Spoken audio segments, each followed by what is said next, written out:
record. Hi, YouTube. I'm reading Struwwelpeter, a book that has traumatized me when I was a child, because we came onto the topic of German, like urban myths and folklore. Merry stories and funny pictures. Funny pictures indeed. When the children have been good, that is, be it understood, good at mealtimes, good at play, good all night and good all day, they shall have all the pretty things Merry Christmas always brings. Naughty romping girls and boys tear their clothes and make a noise, spoil their pinafores and frocks, and deserve no Christmas box. Such as these shall never look at this pretty picture book. Which is an introduction that is foreboding, to say the least. The shock-headed Peter, or the Struwwelpeter, which is like the naming person of this book. Just look at him. There he stands with his nasty hair and hands. See, his nails are never cut. They are grimed as black as soot, and the sloven, I declare, never once has combed his hair. Anything to me is sweeter than to see shock-headed Peter. Little anecdote, little, not fun fact, because facts that are called fun facts are never fun. I owned the physical version of this book, obviously, when I was a child, and it was bound in like a thin sheet of plastic. This guy is on the front. And the plastic was ripping off at one corner because I played with it or something, I don't know. And it was getting dangerously close to reaching this guy. Like, just imagine if this is the cover, the page. And the plastic was like ripping off at this corner. And I was so fucking afraid that once I rip off the plastic, reaching him, he would jump out and fucking kill me as a child. Like, I was so fucking afraid of the plastic just getting just to this point of reaching him. I was so fucking afraid of this thing. Cruel Frederick. Here is Cruel Frederick C. A horrid wicked boy was he. He caught the flies, poor little things, and then tore off their tiny wings. He killed the birds and broke the chairs, and threw the kitten down the stairs. And oh, far worse than all beside, he whipped his Mary till she cried. Again, this is a book depicting things that you're not supposed to do as a child, or scaring you into doing the things you're supposed to do as a child, rather. So you're not supposed to be like Cruel Frederick, because the Frau was full and faithful Tray came out to drink one sultry day. He wagged his tail and wet his lip, when Cruel Fred snatched up a whip, and whipped poor Tray till he was sore, and kicked and whipped him more and more. At this, good Tray grew very red, and growled and bit him till he bled. Then you should have only been by to see how Fred did scream and cry. Yep, not supposed to hurt animals or like people, I guess. I don't know why he owned a whip to begin with. It was Germany back then, I guess. So Frederick had to go to bed. His leg was very sore and red. The doctor came and shook his head and made a very great to-do and gave him nasty physic too. But good Doc Tray is happy now. He has no time to say bow wow. He seats himself in Frederick's chair and laughs to see the nice things there. The swoop he swallows sup by sup and eats the pies and puddings up. Yeah, if you heard a dog, the dog will replace you. This is one of the most horrible ones. Actually, Rammstein has a song about this as well, which is a very good song. The dreadful story of Harriet and the matches. It almost makes me cry to tell what foolish Harriet befell. Mama and nurse went out one day and left her all alone at play. Now, on the table close at hand, a box of matches chanced to stand, and kind Mama and nurse had told her that if she touched them, they would scold her. But Harriet said, "Oh, what a pity, for when they burn, it is so pretty. They crackle so and spit and flame. Mama, too, often does the same." The pussycats heard this, and they began to hiss and scratch their claws and raise their paws. "Meow," they said, "meow, meow, you'll burn to death if you do so." But Harriet would not take advice. She lit a match, it was so nice. It crackled so, it burned so clear. Exactly like the picture here. She jumped for joy and ran about, and was too pleased to put it out. The pussycats saw this and said, "Oh, naughty, naughty miss," and stretched their claws and raised their paws. "'Tis very, very wrong, you know. Meow, meow, meow, meow. You will be burned if you do so." Can anyone guess where this is going? Yep, it's a burning child in a children's book. That's right. And see what a dreadful thing. The fire has caught her apron string. Her apron burns, her arms, her hair. She burns all over everywhere. Then how the pussycats did mew. What else, poor pussies, could they do? They screamed for help. 'Twas all in vain. So then they said, "We'll scream again. Make haste, meow, meow. She'll burn to death. We told her so." So she was burned with all her clothes, and arms and hands and eyes and nose, till she had nothing more to lose, except her little scarlet shoes, and nothing else but these was found among her ashes on the ground. And when the good cats sat beside the smoking ashes, how they cried, "Meow, meow, meow, meow, what will Mama and Nursey do?" Their tears ran down their cheeks so fast, they made a little pond at last. Fucking absolutely crazy, right? Do you understand why I don't want Babby to see this? Oh, now this one might be somewhat offensive, I guess, these days. The story of the Inky Boys. As he had often done before, the woolly-headed black Moor, this is a product of its time, I have to say, one nice fine summer days went out to see the shops and walk about. And, as he found it hot, poor fellow, he took with him his green umbrella. Then Edward, little noisy wag, ran out and laughed and waved his flag, and William came in jacket trim, and brought his wooden hoop with him, and Alfred too snatched up his toys, and joined the other naughty boys. So one and all set up a roar, and laughed and hooted more and more, and kept on singing only think, "Oh, Blackie, you're as black as ink." There's the other one. Now a tall Agrippa lived close by, so tall he almost touched the sky. He had a mighty inkstand too, in which a great goose feather grew. He called out in an angry tone, "Boys, leave the blackamoor alone. For if he tries with all his might, he cannot change from black to white." You can ask Michael Jackson about that. But they did not mind a bit what great Agrippa said of it, but went on laughing as before, and hooting at the blackamoor.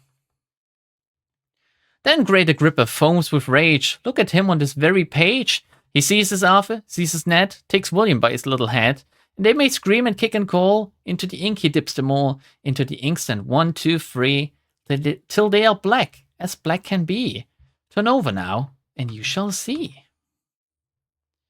See, there they are, and there they run. The blackamoor enjoys the fun. They have been made as black as crows, quite black all over, eyes and nose, and legs and arms and heads and toes, and trousers, pinafores and toys, the silly little inky boys, because they set up such a roar and teased the harmless blackamoor. Which, I guess, the moral of the story is actually kind of good for children to understand. You're not supposed to make fun of someone because of their skin color or what they look like, because there's well, it does tell you there's no changing your skin color, yet at the same time, they are being changed. You know what I mean? Like, certainly some thought has gone into that, but not enough. The story of the man that went out shooting.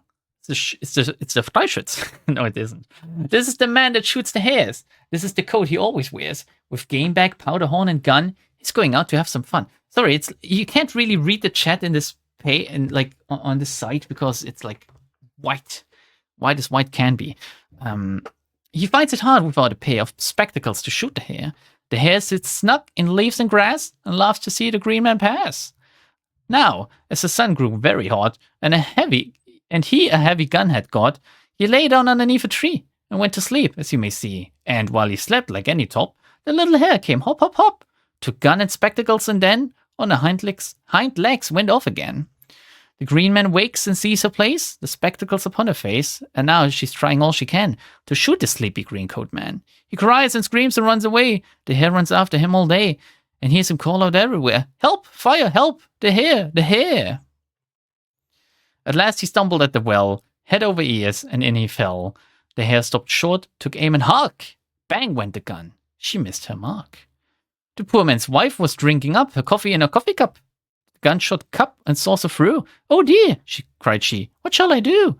There lived close by the cottage there the hare's own child, the little hare, and while she stood upon her toes, the coffee fell and burnt her nose. "Oh dear," she cried, with spoon in hand, "such fun, I do not understand." I don't know what this story is supposed to tell you. Like, what's the moral of this one? Oh, this is another fucking scary one. I hope you're all ready if you don't know about this. The story of Little Sucker Thumb. Can you imagine what happens to Little Sucker Thumb? Suggestions and guesses, please now in the chat if you don't know about this. One day Mama said, "Conrad dear, I must go out and leave you here. But mind now, Conrad, what I say. Don't suck your thumb while I'm away. The great tall tailor always comes to little boys who suck their thumbs. And ere they dream what he's about, he takes his great sharp scissors out and cuts their thumbs clean off, and then, you know, they never grow again. Mama had scarcely turned her back. The thumb was in. Alack, alack. The door flew open and he ran. The great long red-legged scissor man. Oh, children, see the tailors come and caught out little sucker thumb. Snip, snap, snip, the scissors go. And Conrad cries out, oh, oh, oh. Snip, snap, snip, they go so fast that both his thumbs are off at last. Mama comes home, there Conrad stands, and looks quite sad and shows his hands. Ah, said Mama, I knew he'd come, to naughty little sucker thumb. Yeah, do you want your children to read this shit? Do you want your children to you just want to tell them if you suck your thumbs, you're gonna get cut off? This shit is traumatizing as hell. Now, this is the Suppenkasper, which is the entire thing that has kickstarted the segment here. The story of Augustus, who would not have any soup.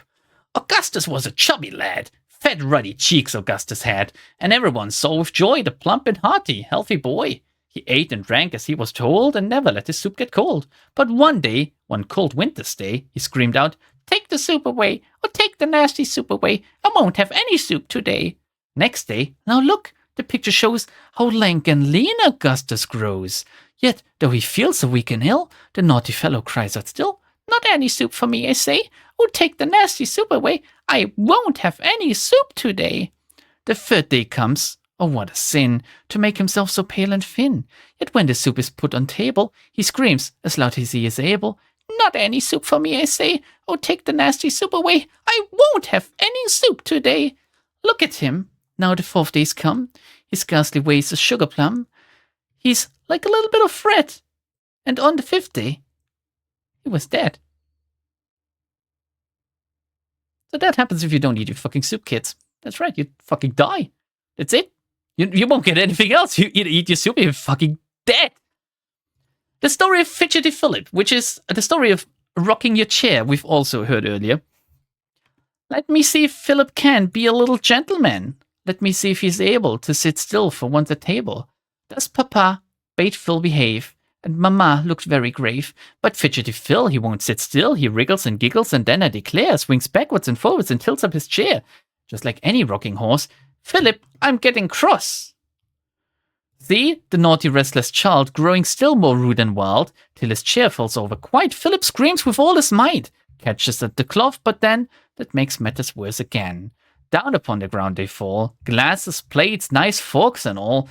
How Mama did fret and frown when she saw them tumbling down, and Papa made such a face. Philip is in sad disgrace.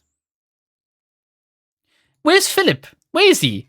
Fairly covered up, you see. Cloth and all are lying on him. He has pulled down all upon him. What a terrible to-do. Dishes, glasses snapped in two. Here a knife and there a fork. Philip, this is cruel work. Table also bare, and poor Papa and poor Mama look quite cross and wonder how. They shall have their dinner now. This one not quite as cruel as the others, but still, like, weird to say the least. Oh, I still remember this one because my parents kept calling me that. The story of Johnny Head in Air, or in German it would be Hans Kuck in die Luft. Which is an actual story, like Hans Kuck in die Luft. And I believe he gets lucky while looking up in the air, actually. But so this cautionary tale goes quite different, though. The story of Johnny Head in Air. As he trudged along to school, it was always Johnny's rule to be looking at the sky, at the clouds that floated by. But what just before him lay in his way, Johnny never thought about, so that everyone cried out, "Look at little Johnny there! Little Johnny Head in Air!" Running just in Johnny's way came a little dog one day. Johnny's eyes were still astray, up on high in the sky, and he never heard them cry, "Johnny, mind, the dog is nigh!" Bump, dump, down they fell with such a thump, dog and Johnny in a lump. Once, with head as high as ever, Johnny walked beside the river. Johnny watched the swallows trying, which was cleverest at flying. Oh, what fun! Johnny watched the bright round sun going in and coming out. This was all he thought about. So he strode on, only think, to the river's very brink, where the bank was high and steep, and the water very deep, and the fishes in a row stared to see him coming so. One step more, oh, sad to tell, headlong in poor Johnny fell, and the fishes in dismay wagged their tails and swam away. There lay Johnny on his face with his nice red writing case, but as they were passing by, 2 strong men had heard him cry, and with sticks these 2 strong men hooked poor Johnny out again. Do you think Johnny looks okay in there? Do you think he's fine? Well, oh, you should have seen him shiver when they pulled him from the river. He was in sorry plight, dripping wet and such a fright, wet all over everywhere, clothes and arms and face and hair. Johnny never will forget what it is to be so wet. And the fishes 1, 2, 3, I'll come back again, you see. Up they came the moment after to enjoy the fun and laughter. Each popped out his little head, and to tears poor Johnny said, "Silly little Johnny, look, you have lost your writing book." Oh yeah, the story of Flying Robert. We're almost through with this. Isn't it fun? Isn't this really, really fun? Don't you just want to just read this repeatedly as a child, or have it read to you repeatedly, even though you didn't want to hear it? Okay, but you had to listen to it repeatedly because your parents were fucking crazy psychopaths. When the rain comes tumbling down in the country or the town, all good little girls and boys stay at home and mind the toys. Robert thought, no, when it pours, it is better out of doors. Rain it did, and in a minute Bob was in it. Here you see him, silly fellow, underneath his red umbrella. What a wind! Oh, how it whistles through the trees and flowers and fizzles. It has caught his red umbrella. Now look at him, silly fellow. Up he flies to the skies. No one heard his scream and cries. Through the clouds the rude wind bore him, and his hat flew on before him. Soon they got to such a height they were nearly out of sight, and the hat went up so high that it nearly touched the sky. No one ever yet could tell where they stopped or where they fell. Only this one thing is plain. Bob was never seen again. What is the lesson on this one? Don't go out when it's raining and storming, basically. Like, that's it. That's it. Is there like a copyright on this? End of the Project Gutenberg ebook of Struwwelpeter, Merry Tales and Funny Pictures by Heinrich Hoffmann. So this is the copyright, basically. I do hope. Please read this before you distribute or use this work. Blah, blah, blah, blah, blah, blah, blah, blah. You agree to comply with all the terms of the full Project Gutenberg license available with this file online at gutenberg.org/license, okay? Oh God, just tell me what I can or can't do.